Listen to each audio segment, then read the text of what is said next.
joy of a new voyage far across the Sea of Thieves. Just you, the wide open world, and oh well, it's not just you, she's here too. Oh, and this guy's here. But the point is, this is a shared world, ripe for exploring and raiding with your fine pirate crew. Look at them! Scurrying around, making themselves useful. That's what we like to see. The world of Sea of Thieves seethes with possibilities, with adventures skulking above and below the waves. All you have to do is jump in and oh, there she goes.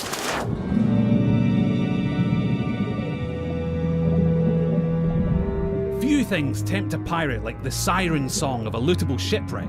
Careful though, there could be anything down there. Literally, there could be anything. We haven't finished designing it yet. Joking, that was a joke. Ah, sunken treasure. It's like a pirate performance bonus.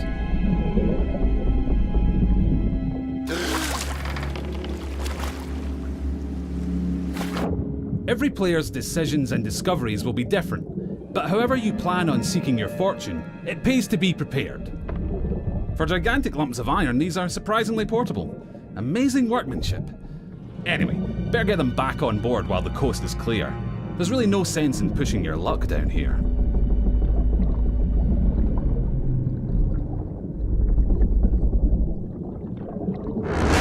Now that is not a beast you want to pick a fight with. Yes, it's possible to take on these toothy terrors of the deep, but you're not much used to your crew bitten in two.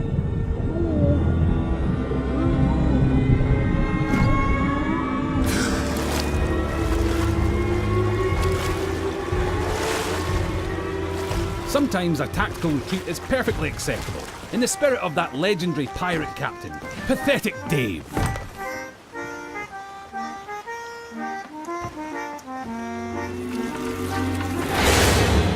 Thankfully, for every tense standoff, there's a moment of celebration or shared wonder.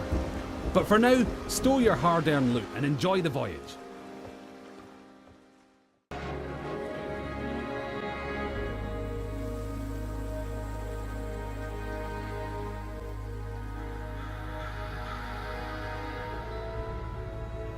What would you do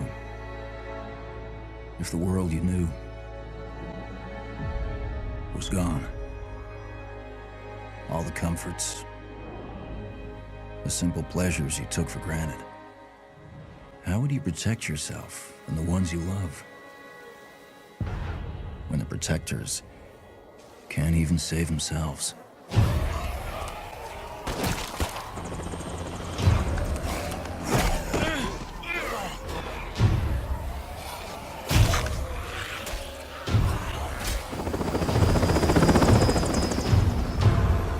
Pulling out. Come on.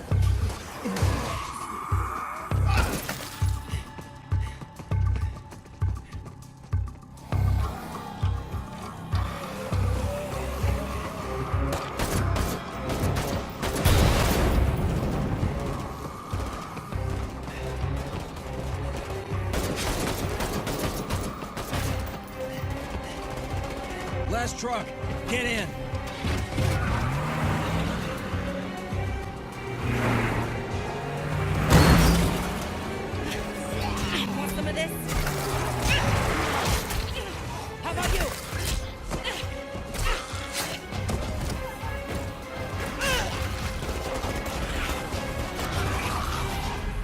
Decide who belongs. Thanks. I owe you.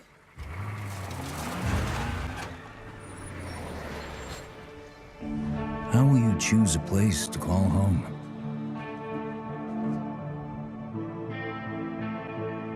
How will you build it?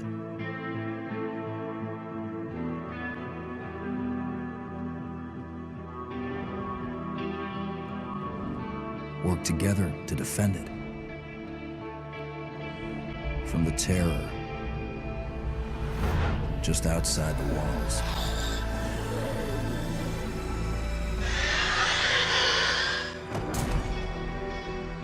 When you get hungry, cold, what risks will you take? What mistakes will you make? When the only family you've got is about to tear itself apart, will you end a life? Wait. Or save it? please. This is our only one, but we need everybody we've got. Hello everyone, and welcome to an early look at Monster Hunter World, coming to PlayStation 4 early 2018 with PC to follow. Today we have a special look at gameplay for you, so let's jump right in.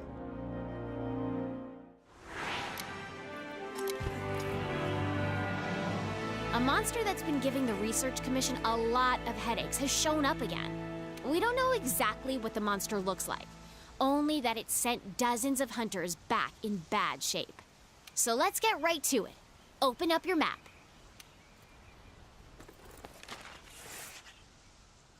This here is our current location.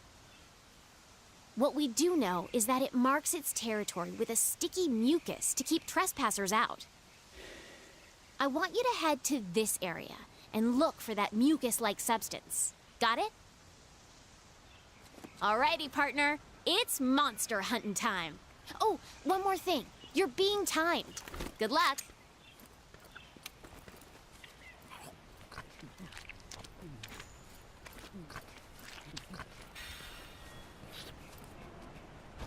In Monster Hunter World, you take on the role of a hunter in a lively ecosystem. A key part of hunting monsters is tracking down your prey, and to assist with that, every hunter is equipped with scout fly that track monsters' scent from clues such as these footprints. The scout flies are responding to the monster's trail. Go get a closer look. Great! The scout flies have locked onto the scent of the monster. Be on the lookout for more tracks or traces. That's not our target. We gotta stay focused on what's important.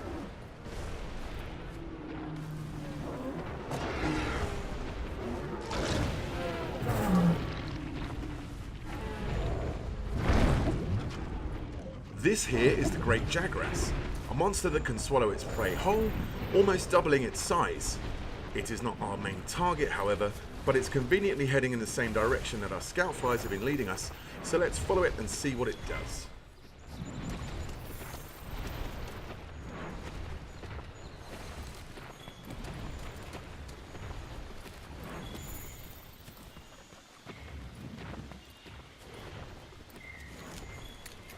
This should work as slinger ammo.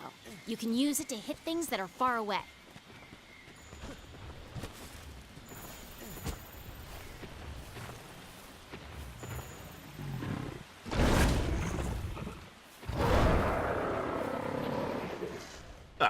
Turns out it went to regurgitate some of that meal to feed its young.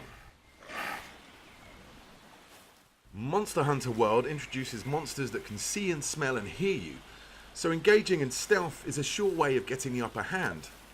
If you're clever, you can use the slinger to distract monsters.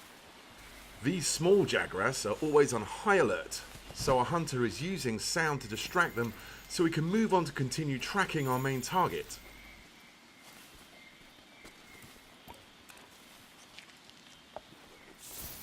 The scout flies have picked up the monster's trail. Follow the green light they leave behind. You can also track additional monsters, materials, and environmental utilities.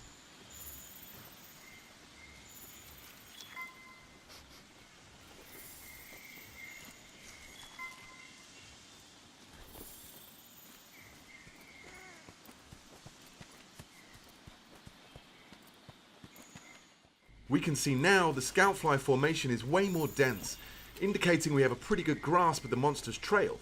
If you follow the scout flies to your target, you'll locate it in no time.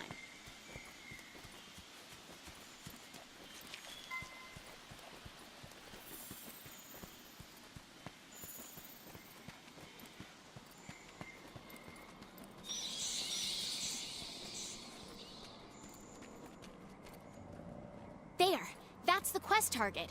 Now you've just got to take it down.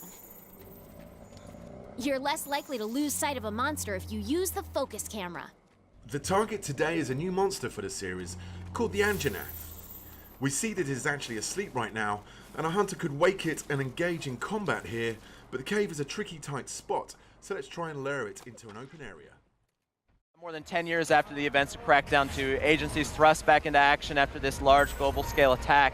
That attack is tracked back to a new island called New Providence. The agency knows very little about this island. They only know that it's controlled and operated by an organization that calls itself Terra Nova. So the agency comes rocking up, they expect to be the saviors, they come in with that agency-style hubris, and it doesn't quite go the way they expected. So players are released into the city, and your goal is to dismantle Terra Nova in any way you can. Great, and we're seeing some gameplay on screen here, so talk us through this a little bit. We're seeing these amazing Crackdown weapons that we know and love, this verticality, jumping all over the place. Talk us through this. Yeah, so what you're seeing here is we're fighting over a monorail station. So the hierarchy, the criminal empire in Crackdown 3, every crime boss has a part of the world that they own, a job, some part of the organization that they're responsible for. So I just took out the monorail station. That's now turned that into a supply point for us. And now I'm moving on, and this is an enforcer hardpoint. So the enforcer is essentially the police force of the organization of the island. And so here this is a holding pen for political captives and other civilians, and you come in and free them, and then we're going to move on down. And so you'll see too, as you level up, you have all your 5 skills along the left. That's our skills for kills system. Right. That's this crazy exponential power curve. So at the beginning of the game, you're throwing rocks, but as you level up your strength, suddenly you're throwing fuel trucks. And everything you do is about orbs. And Crackdown's all about verticality. Thank you for bringing the orbs back. I just want to say, on behalf of everyone who's ever played Crackdown before, thank you. I look forward to stressing out about finding out. Exactly. Hey, I've got a note here. I've got a note here that you're going to reveal the gang's bite back system and the kingpin feedback as well. Can we talk about that? What's your plan? It's my plan, and I decide what goes down. You got that? Yeah. Come on, Leo! My name is Joseph Fares, and I'm the writer-director of A Way Out. A Way Out is a story-driven co-op game. It is designed, played, and experienced only in split-screen co-op, which means you have to play the game with a friend, either online or on your couch. The game starts in a prison. You play as Vincent and Leo. You and a friend will get to know your characters and unfold their story together. You don't know anything about me, man. Maybe not. But Harvey killed someone very close to me. With or without you, I'm going after him. Let me show you some of the scenarios in the game. On the right side, you see Leo, who's already in prison. On the left, you see Vincent, who just arrived. Now, if you look to the right again, you can see that Leo can be controlled, while Vincent is in a cutscene. Here is another one. Vincent and Leo are now in the laundry room. Your goal is to smuggle sheets using a laundry cart. You can approach the scenario in different ways. Either get the cart with Vincent. You know, I got a good pack right here. I think it's got your name on it. It's broken. I don't know. Or with Leo. Get over here, you idiot! Yeah, but I think those two guys are just about to fight. What the? What? Who's him? In A Way Out, you will experience something new all the time. Everything you do in the game is unique for that scene. We want you and your friend to be focused and engaged throughout the entire story. But let me tell you, this is just the beginning of what you will be experiencing in A Way Out. Give me a gun!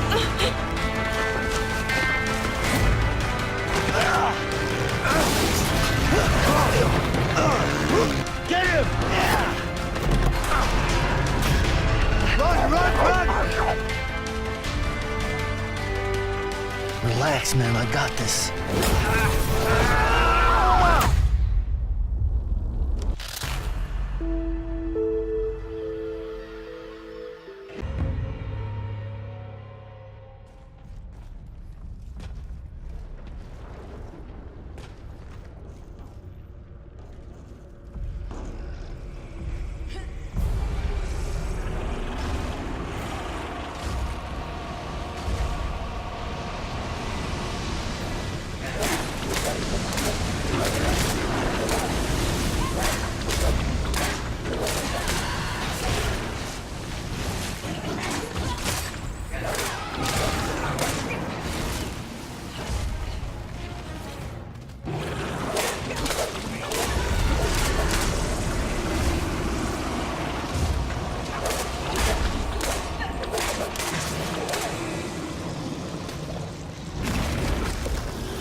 Hello everybody and welcome. My name is Derek Neal. I'm the executive producer here at Maximum Games, and I'm excited today to be able to bring you this sneak peek into our upcoming action-adventure title, Extinction. What you're about to see is a small slice of one level, and this is a very early pre-alpha build, so please expect some things to change between this and the final version. With that said, let's get started. Extinction takes place in a lush, vibrant fantasy world, full of painterly textures and bright, rich colors. But this world has come under siege by an organized army of massive otherworldly invaders known as the Reveni, who have begun systematically eradicating humanity off the face of the planet. You play as Avil, one of the last of the Sentinels, a legendary group of warriors with the skills and tools necessary in order to take down these massive foes. The gameplay in Extinction emphasizes high-speed traversal around the environment. In addition to the basic jump and double jump, Avil can also run horizontally along walls, run vertically straight up walls, air dash through the sky, come floating back down gently, can bounce off of springy objects in the environment such as building awnings or treetops, and can use his whip like a grappling hook to get around. When he does this, time slows down, giving him time to plan his next move and make split-second decisions. Of course, Avil's ultimate goal is to save as much of humanity as possible. He needs to protect them from the constant onslaught of the ogres and their minions. He does this by engaging them in real-time, skill-based combat. In addition to his series of regular strikes, he can also execute powerful AoEs, launch enemies into the sky, slam them back down to the ground, cancel his attacks into rune strikes for massive damage, and cancel his attacks into dodges in order to evade his opponent's strikes. Of course, the star of the show is Avil's combat with the ogres. Now, with their minions defeated, it's time for Avil to take on their master, one of the enormous Reveni who has been rampaging through the countryside, obliterating everything in our fully destructible environments. The ogres themselves are fully dismemberable, but they wear armor in order to protect themselves. In order to take this beast down, Avil must first destroy that armor. This is done via a powerful charged-up rune strike. Once the armor is destroyed, Avil can then dismember the limb underneath.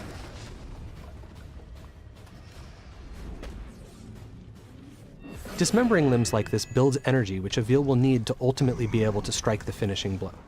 And as you can see, this ogre is none too happy about the loss of its leg, and Avil has to dodge its attacks while also trying to remove the remaining armor in order to get to the limbs beneath them. This is an extremely dangerous situation to be in because if any of these blows actually manages to hit Avil, it will be death in a single hit. Having now absorbed enough power and weakened the ogre sufficiently, Avil is now ready to go ahead and strike the finishing blow. Using the traversal options we showed off earlier, Avil is able to climb up the ogre's back, take out its helmet, and deliver the coup de grace.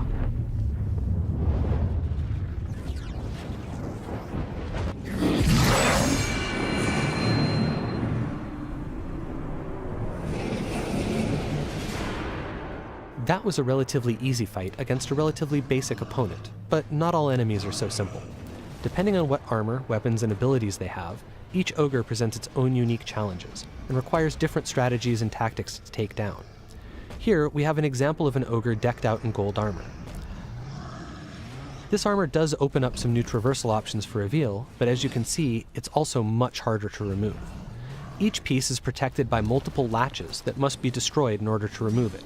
4 of them on each leg piece, and 2 on each arm piece.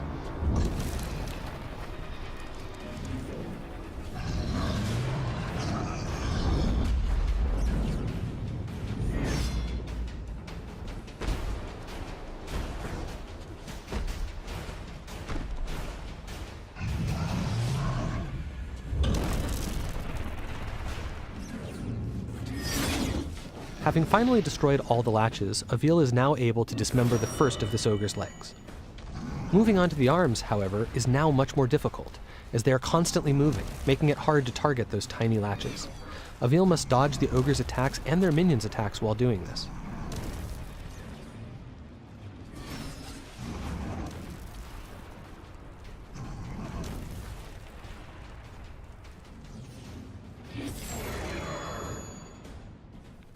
It has now taken sufficiently long to take down this ogre that its leg has regenerated, and it stood back up, but it no longer matters. Flush with energy from his last kill, Avil is ready.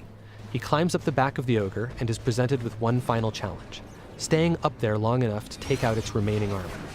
First, he removes the helmet, and then the collar.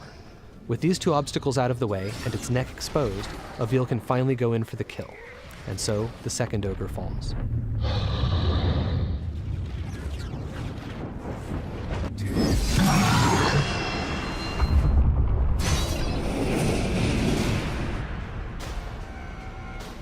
As I said before, this was just a short glimpse into some early pre-alpha.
Peggy 18.